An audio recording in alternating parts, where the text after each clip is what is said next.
اکثر لوگوں کا سوال یہ ہے کہ دل کی اصلاح کا کیا مطلب ہے؟ دل کی کسی سے اصلاح کروائی جائے، دل کی کسی سے اصلاح لی جائے، اس کی حقیقت کیا ہے؟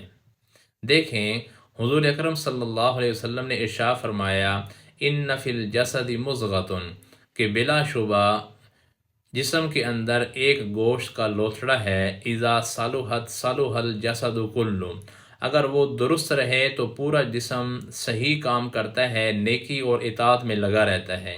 وَإِذَا فَسَدَتْ فَسَدَ الْجَسَدُ كُلُّهُ، اگر وہ نافرمان ہو جائے، خراب ہو جائے، تو پھر جسم کے باقی اعضاء سے بھی نافرمانیاں ہوتی ہیں۔ الا وہی القلب، غور سے سن لو، وہ گوشت کا ٹکڑا وہ دل ہے۔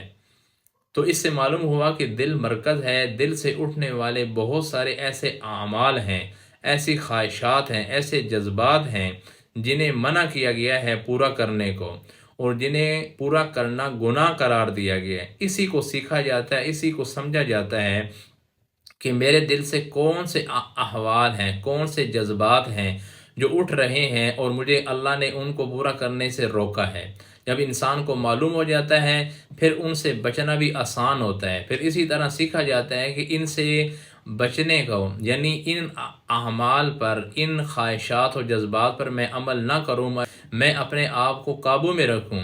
یہ کس طرح ہوگا؟ اس کے مختلف علاج سیکھے جاتے ہیں، مختلف طریقے، تجربات بتائے جاتے ہیں۔ اسی کو کہتے ہیں دل کی اصلاح لینا، دل کے احوال معلوم کرنا، اپنے دل کو درست کرنا۔